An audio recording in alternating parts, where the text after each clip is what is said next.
Hey guys, it's Vicki here, and I wanted to do this video for a while and I just haven't done it. I was trying to be creative with it, but really in reality it'd just be easier for me to just sit down and talk to you guys.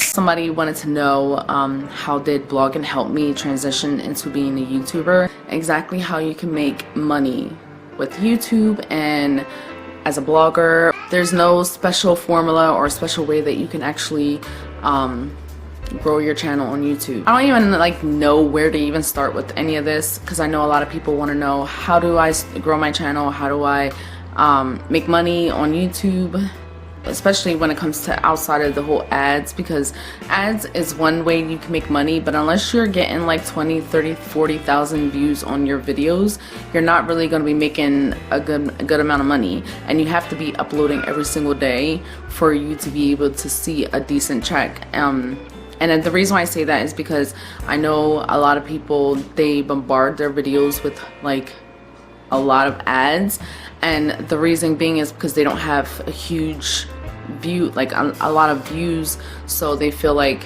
putting so many ads on their videos will help them be able to compensate for the lack of views that they're receiving on their ads. And I personally don't like doing that. I put enough on there that way so that nobody's annoyed with it, because personally for me, I like YouTube only because of the fact that there's no commercials, and I prefer to watch Hulu and Netflix because there is no commercials. So for me, I try not to put too many ads on the videos. I know some people might be like, make your money, do this, do that. Look, it's a give and take kind of a situation for me. Like, maybe because in my mind I'm thinking more of a business person than I am thinking about just the money. As a business person and as someone that's as the brand as myself, I want to build a connection and a relationship and engage with you guys more than focus on what I can earn off of it. Like I mentioned before, if you're not really excited to sit down and edit a video, then that takes the whole fun out of it. So for a lot of people, this ends up turning it from a hobby into a job, and for me, I don't want it to be a job. I don't want it to feel like a job. I want it to continue to feel like it's a hobby, and even though I may get paid for the hobby, I still want it to feel as if I'm enjoying it, I'm having fun, I'm getting to know people and interacting with people more so than it just being about a paycheck. These are kind of some of the secrets that I'm about to share with you, and then I'm also going to go into how you can make extra money at the end of the video. But these are some of the secrets that I've learned over the years with blogging and YouTube and social media. So I know a lot of people are curious to know, how does YouTube promote your videos? How does it work? How are you gonna get yourself promoted out there? And a lot of people will tell you to use social media to be able to get your content out there. Well, the thing about social media and YouTube, they're pretty much hand in hand, because YouTube is a platform for where people to be able to create videos. It's basically a feed of videos that you would see on Facebook in a stream of words. Same goes for Instagram.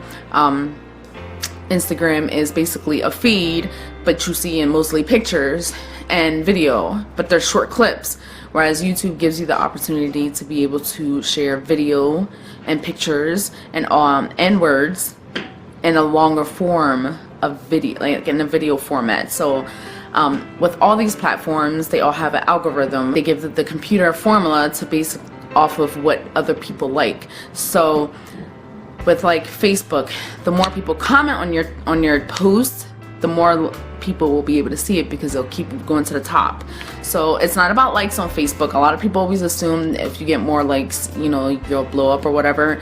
Actually, it's the opposite. The more you're able to engage with people on Facebook, the more it keeps popping up on people's feeds, especially if it's a topic that you don't want, like you really don't care about, and say you're like so over the conversation.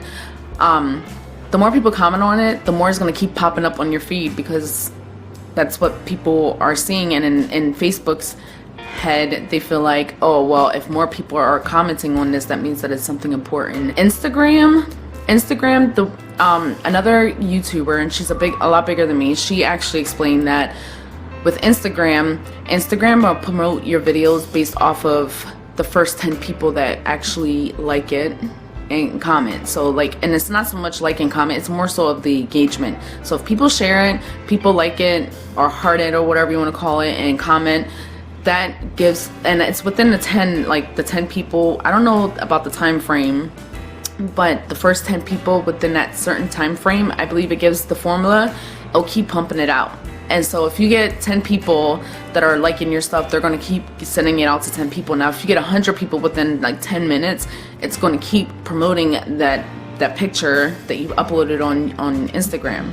So that's how those two platforms works. The way Twitter works is that it's all real time. Like if you like something or you retweet it, it'll keep putting those people back in your feed. So the whole point of it is to get people to like your tweets and to retweet it so that you keep showing up in their feed, if that makes sense. Does that make sense? I hope it makes sense.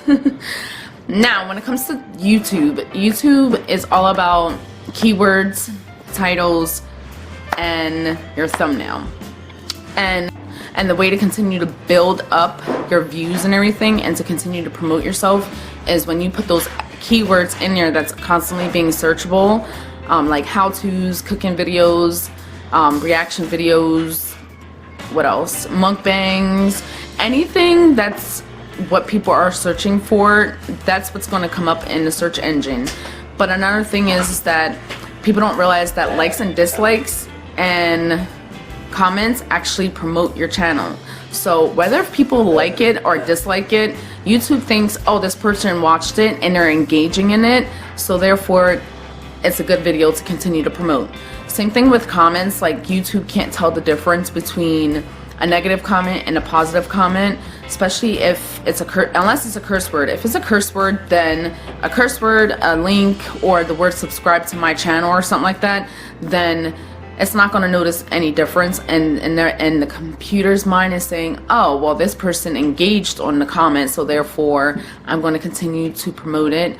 But those are the little tricks and tips that I have on how to market yourself and how to promote yourself and build yourself and build your brand and your channel or your blog on social media. There's 5 different ways that you can make money, and it doesn't necessarily have to be just on YouTube. Like there's AdSense is available on blogs and also on YouTube. YouTube and blogs, the way they have their ads set up is so that I think it's like every 1,000 views that you get, and not just on YouTube, on blogs too, you earn a certain amount of percentage off of those ads being presented on your platform. I'm just going to use it that way. But there's other ways that you can earn money, and it's not necessarily just from AdSense. A lot of people always assume that it has to be AdSense, but or just YouTube or anything like that, but it's not. You don't have to. There's affiliate marketing, and affiliate marketing is basically where you promote somebody's product and you get a commission off of it.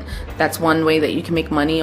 Another one is also advertising. You can take one of their banners and put it on your website, or you can put a link down in the description box, or however, or on your channel or any video, however you want to do it. You could do that and charge them a certain amount of money to advertise for them. So that's another option that you can consider doing. I know there's a lot of people that do it for Instagram, and so like instead of just getting commission off of it, they get paid a certain amount of money to talk about their brand or just post a picture about their brand or their products, and then they get paid a flat rate for it. Another way to earn money is with sponsored content, and I know a lot of people are familiar with sponsored content. Basically, the company will pay you to talk about their product or to create some kind of content, whether it's a blog post, a video, a social media, anything of that sort. And it just depends.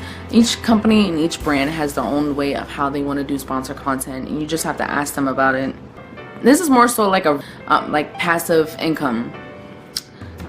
This is where you're able to make money every month without necessarily having to constantly keep promoting yourself and keep trying to get people to continue to buy over and over again. And that's to do like subscriptions or memberships. There's sites like Patreon. I know a lot of people do Patreon, where they offer exclusive content so that people are able to get more out of what they're seeing on here, but they pay a certain amount of money every month. And then I know that I believe YouTube does it, and Facebook is starting to get into it with their groups. And then the fifth one, which is, it's a hit or miss, and it depends on what it is that you want to sell, but you can sell any kind of product. And I know there's a lot of people out there that do merch. They sell like shirts, hats, mugs, or whatever, and there's nothing wrong with that. It's not a problem. For me, I sell ebooks on certain different topics. There's some people out there that do worksheets. There's people out there that do web designing. There's people that do like presets for like photography. So many different products that you can use to sell, that you don't necessarily have to like constantly be in front of something, a computer or whatever, to continue to generate income. I know there's people out there that create ebooks and put them on Amazon for like $3, and they make like 50, 60 extra dollars a month just for making a book, and they don't have to constantly be available to be able to make that money. I know there's people out there that do like newsletters, and then they charge like, you know, $3 a month for those newsletters. I can't talk today. Whatever is going on, I can't talk today. For those newsletters, and they're able to make a certain amount of money every month off of it. So it just depends on what works for you. I hope this video was helpful, and I hope this spot is not that bad. I didn't want to go upstairs and bother Leon. The kids are upstairs playing, and I'm actually in the middle of making dinner. I'll see y'all in the next video. Bye.